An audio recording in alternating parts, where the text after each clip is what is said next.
Snap Judgment Studios.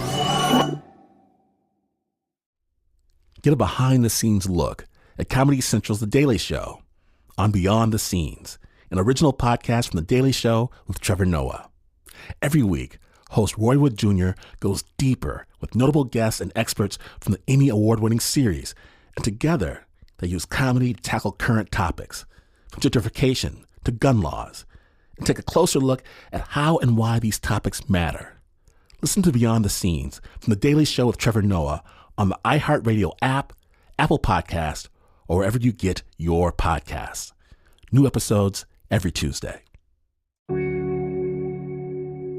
Snappers, I am so excited to share this piece with you because this week on Snap, we're going to shine a light on one of my favorite podcasts, Ear Hustle. This show, it crafts stories that come from people incarcerated at San Quentin State Prison. And this time, the team brings us a story that is as painful as it is beautiful, and I urge you, put down whatever it is you're doing, give this a listen. They call this episode The Big No-No. I'm going to stand back and let Team Ear Hustle prove that even if you are confined behind the thick bars of a prison cell, there's one force that can never be contained. Sensitive listeners, please do note, this story deals with explicit content and includes situations of domestic violence. Listener discretion is advised. Snap judgment.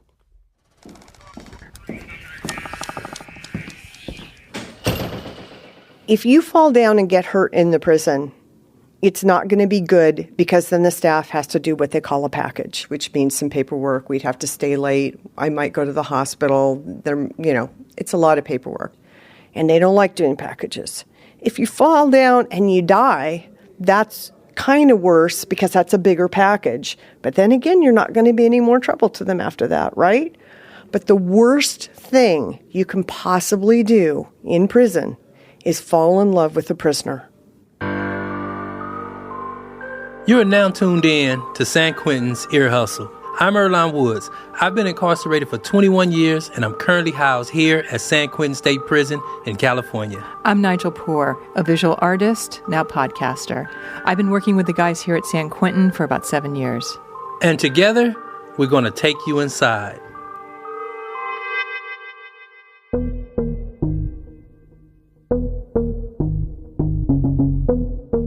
We say this a lot, but one of the things that makes San Quentin unusual, not just in California, but throughout the country, is that there's a lot of people coming in and out of the prison every day. Visitors on tours. Oh, so many tours. We get a lot of them. Oh, my God. We even get sports teams passing through, like the Golden State Warriors. What about those twin tennis players? Yeah, the Something Brothers. The Something Brothers came in, exactly. And there's also the entertainers, Lecrae, J. Cole, Common. Yep. There's also 3,000 volunteers that come inside this prison on a regular basis. It's amazing. I've heard that number many times. And, I've noticed that a vast majority of those volunteers are women. I've noticed that, too. Really? That's why do you suppose that, Naj? Well, I wish I had an answer, and I've thought about it a lot. I think it's partially because women are more sympathetic in general, but really, I don't know.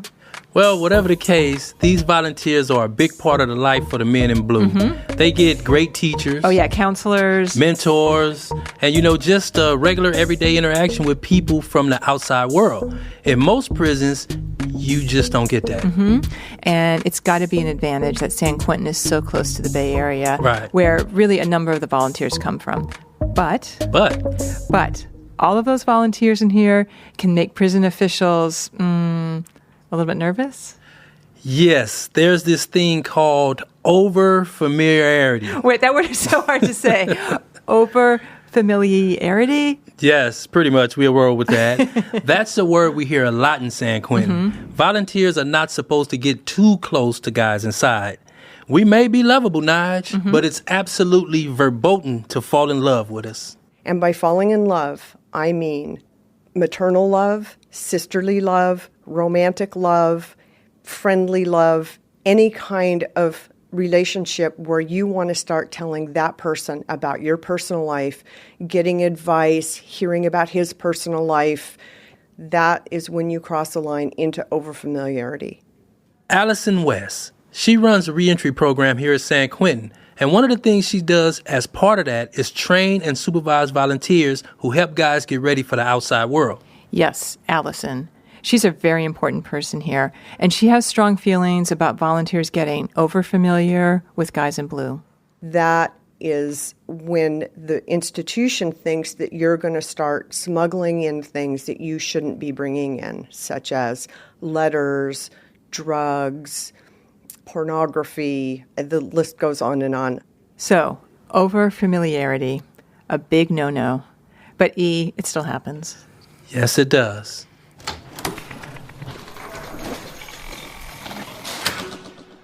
So I was in another group, and yeah, I mean, it was weird. So she sat next to me. It was the only open chair in the room, and she sat next to me, and I turned to her and I said, "Hey, my name's Aaron. It's nice to meet you. What are you doing here?" Aaron's serving 25 years to life for murder. He'd already been in prison about 15 years when he came to San Quentin. I mean, before I came to San Quentin, I never saw one volunteer, ever. Like, I didn't even know that was such a thing, right? Aaron didn't want to talk about what kind of group he was attending, but he did want to tell us about meeting Lisa. He sure did. She introduced herself, explained why she had started to volunteer here at San Quentin, and Lisa's not her real name. That's how we met. We're calling her that because Aaron wanted to protect her identity. And I went back to the cell that night, and I didn't really think about it. And then I found myself a couple days later thinking, oh, wow, I wonder if she's going to be here next week. So I went next week, and sure enough, there she was. Even though I don't like to generalize about any particular population, I have to generalize that the population in prison is a deprived population. And one of the things that they're deprived of, in a very long list of deprivations, is female company. And so they're vulnerable, and you have to be strong for all of you. And you have to rise above it and hold them and yourself to a very high standard. That's part of my training. It's nice to talk to a woman, period. I mean, it was a regular volunteer situation where she was just doing her thing. Yes, at first. That was a long... Interesting. Yeah. Yes, at first it was. I mean, she's a very attractive woman. One of the problems The first blush of overfamiliarity. When we were talking, I could see it on his face. So this is precisely the situation that prison officials get worried about. People start chatting, they get real comfortable, and all of a sudden certain feelings start to develop, and Aaron knew that could cause trouble. Yeah, I mean, she talked to everybody there, right? And then there came a time where it was more me than it was other people, then it was almost exclusively her and I talking during breaks and after class. And I think that was about the time I thought to myself, what's not to like, right? I'm good looking, I'm smart, right? Like, I'm outgoing, of course, why wouldn't she like me? And I thought, oh shit, like that's my ego taking over. I should, I should like really slow down and be cool.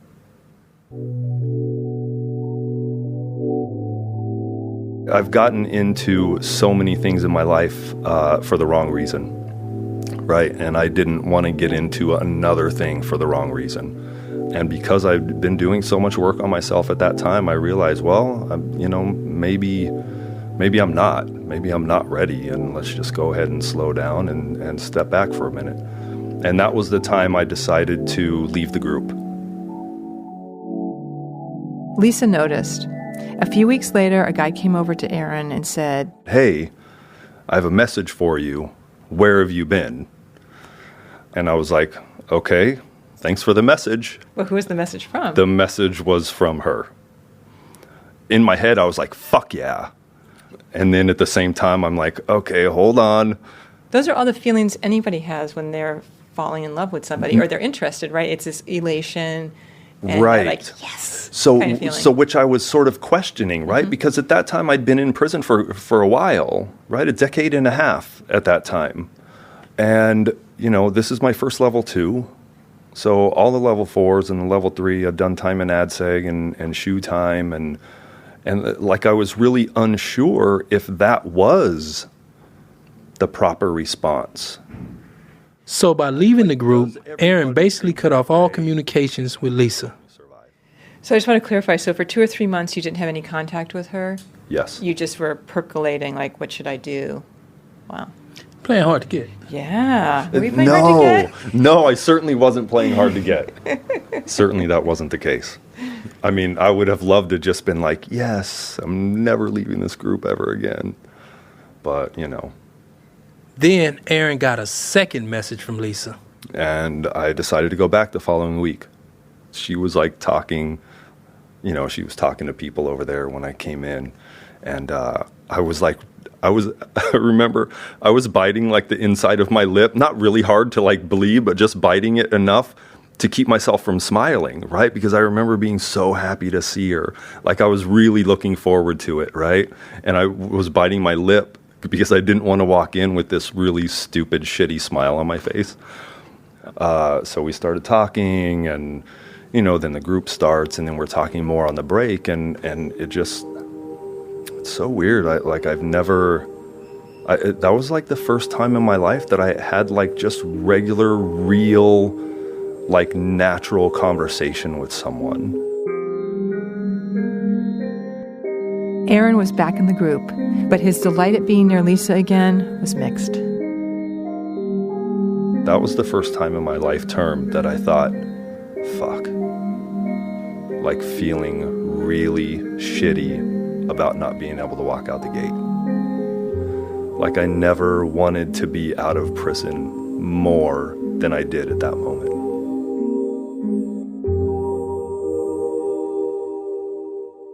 So it sounded like it woke up an emotional side in you. Yeah, absolutely. But it also seems like maybe you felt really seen as like a human being. Absolutely. I came to prison like I was so scared, and I was so angry and so depressed. And I thought to myself, okay, a murderer, that's what they want, that's what they're going to get. So for all of that to go away was, fantastic and horrible all at the same time.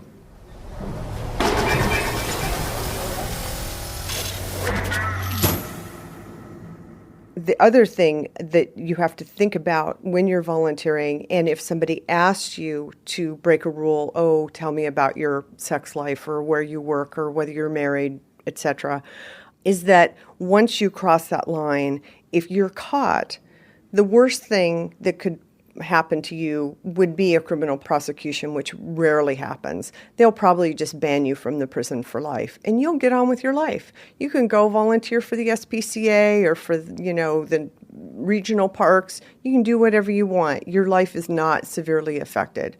But that person that you've broken those rules with will have their freedom at San Quentin taken away. They'll be put in solitary confinement where they get no yard, few showers, no visits from family, no contact. They get their good time credit taken back, so they get out of prison later, and they could get transferred out of the institution.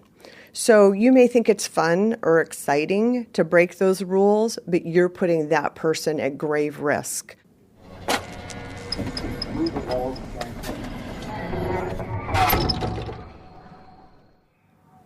One of us said, I can't wait to see you next week.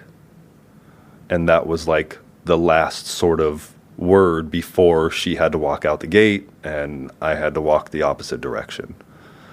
So I went back next week. But that's a dangerous thing to say to somebody in prison. Yeah. What? I can't wait to see you next week. Yeah, because, if someone hears it and they take it the wrong way, it's all bad. Right, but I think for her and I, it meant more. I know it did for me.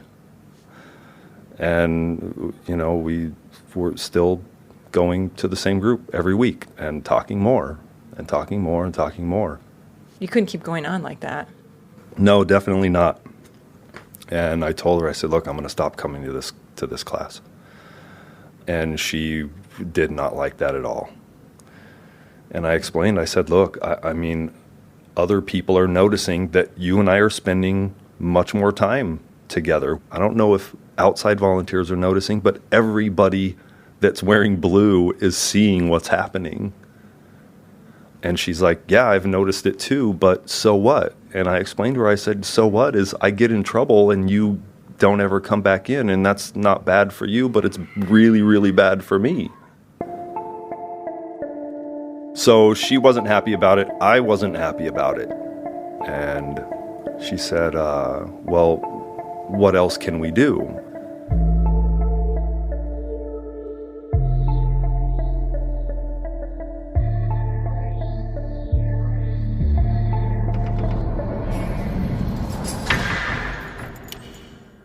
There absolutely is a right way. And this is what I tell the girls. I don't want to say that they're not homosexual relationships or homosexual attractions, but that has actually never been a problem so far in my program, but it could happen. So I tell the men too, but I focus on the women.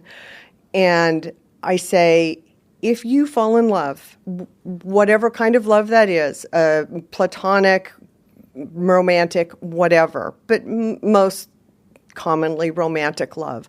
I said, all you have to do once you realize you want to cross that line is quit the program. Take a month off, get on his visiting list, and go have a great relationship. There's so many men in this institution, probably every man, if I were to generalize, because of my 18 years here, I've never met one that wasn't worthy of our love.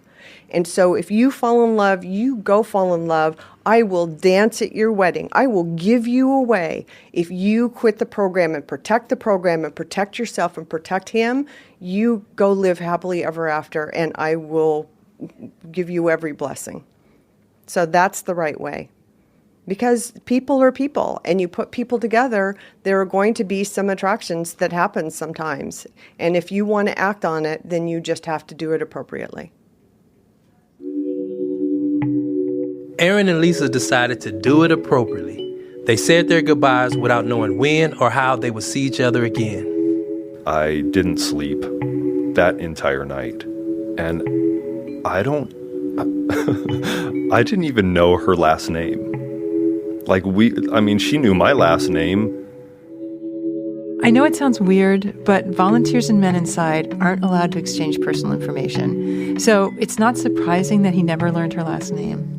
And Aaron went back to the group. Lisa didn't. Getting back in contact was on her. Yep, he was just going to have to wait.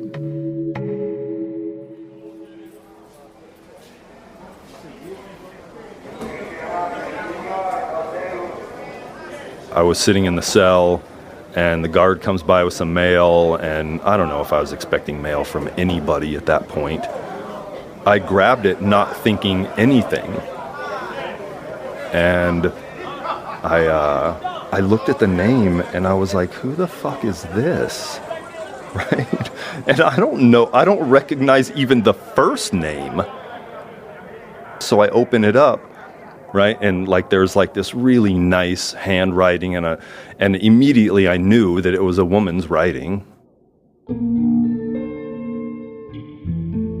The letter was from Lisa, but for some reason she didn't use her real name. she put a little heart over the I in her name, right? Which is super junior high, high school stuff that girls do, But, I felt fantastic. Aaron wrote her right back, and they started exchanging letters. And then he asked her, hey, is it possible for me to call you? He got a letter back with Lisa's number, but it's not just as easy as picking up a phone and calling. No, so of course not. You have to sign up for a phone slot, and the phone slots are only 15 minutes long, and you got to figure out what time of day you're going to call. Right. So those are the pay phones that you see in those are the pay phones, and they have a certain service you got to call, and you call collect, and the people got to accept it. Right, and I thought the person on the other side has to sign up for some kind of They have to set up for this GTL membership. So it's a trip. It's a lot. It's definitely complicated, but they made it work. With the exception of having to hang up every 15 minutes and call back, I mean, they were phenomenal. I mean, it was really natural, just like before, like talking face to face, right? So then after a few months, I said, hey, what do you think about coming to visit me? Because fuck this, right? Like, no, I am not satisfied with this. I need more, I want more. She was ready, right? She said, absolutely, how do we do this? I sent her a form, she filled out the form, it got approved, and she started coming to visit me. So they did everything by the books. Lisa quit volunteering. She waited before she started to visit. But the visiting room at San Quentin is probably not the ideal place to develop a romantic relationship. I don't know. I mean, for some, maybe it is. Really? Have you developed a romantic relationship But I'm just there? saying, you get to go out there, and when you first see your visitor, you can hug her, you can put tongue down her throat, you can kiss on her. That's so romantic. you can fill her up, you can do all that. What do you mean? You're saying your hands are just free roaming? Free roaming like an old school cell phone. Come on. I mean, you can do that in the beginning of the visit. Okay. But during the visit, it's just a conversation, and maybe that might not be ideal for people because you can't do what you want to do. Right. I mean, there's not much privacy. There's no privacy at all. Everything is in the open. Yeah. And then at the end of the visit, you get to hug, kiss, and say goodbye. So, I mean, it sounds like what you're saying is, under the circumstances, it's the best place you're going to be able, or it's the only place you're going to be able to have some physical contact. Legitimately. Okay. All right. Well, in any case, for Aaron, or really for both of them, it was their only option to meet in person. It felt normal and natural to be with her, but at the same time, that visiting room, I don't give a shit what anybody says. I don't care if people have been visiting out there for 30 fucking years. That is a completely unrealistic, false, inauthentic environment, period. I loved being with her and hated that visiting room. And then, so what happened? How did the relationship progress? I don't know who said it first. One of us was like, and I can't remember the exact context, but I would love to take you to this place in the outdoors. It's so beautiful and majestic and peaceful, and I can't wait to go camping with you. I can't wait to take you to this restaurant, and then that sort of inevitably just led to us thinking about a future together. And then we started talking about marriage, and I told myself a long time ago that, first of all, I would never get married. But when her and I talked about it, I thought, I can totally do this. I want to do this. That's when we decided to take it to the next level. A year after that first visit, Aaron and Lisa got married. We asked him what the wedding was like. It was a prison wedding. She looked beautiful. She came in the most amazing dress I'd ever seen. I had visiting clothes at that time, like really the nicest pair of clown pants a man could have, with prisoner painted down the front. I didn't doubt that was what I wanted and what she wanted. And I never doubted at that time that that's what we should do.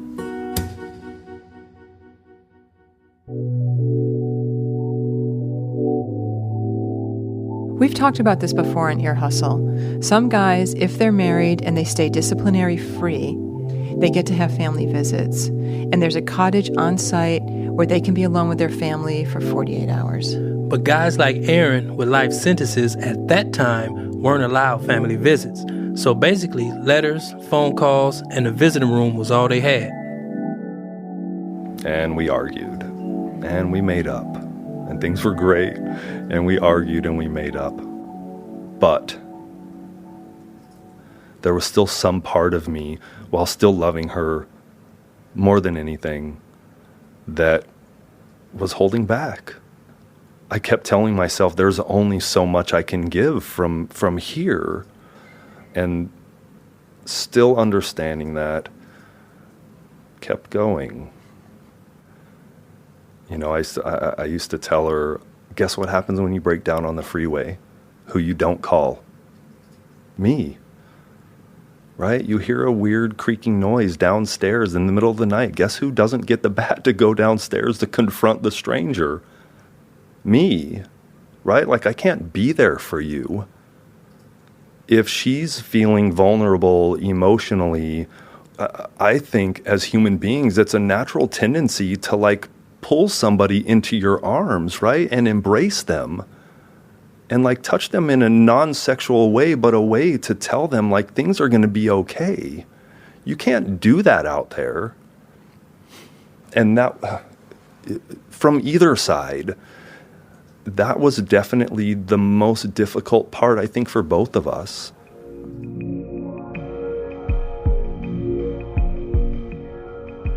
It ended slowly.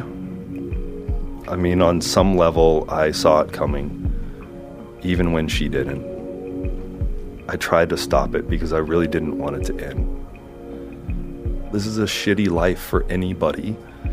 And this relationship has been like amazing and magical and loving and compassionate and tragic and sad and disappointing and hurtful and everything else.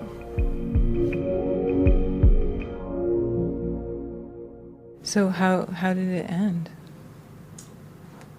I don't even know. I don't know. You know, it... Fuck.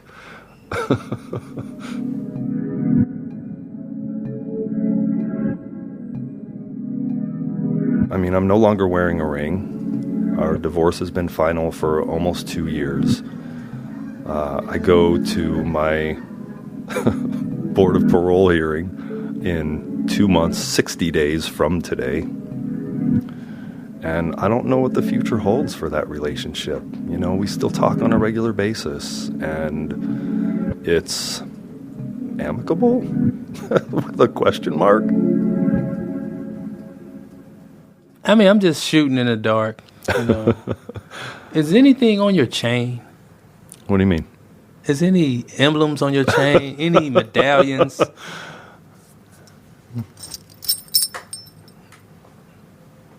How did you know? I'm just shooting in the dark because he just hit his chest and I heard something. Shit. So yes, I have my wedding ring on a chain around my neck.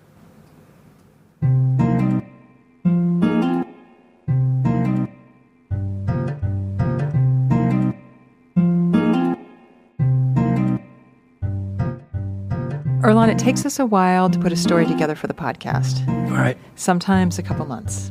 And we recorded Aaron about 2 months ago. So yeah, things have changed.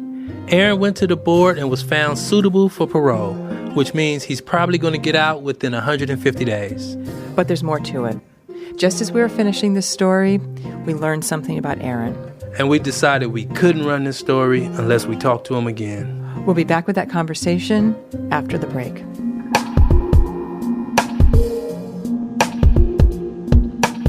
You're listening to Snap Judgment Presents Ear Hustle, the big no-no. Our program continues in just a moment. Stay tuned.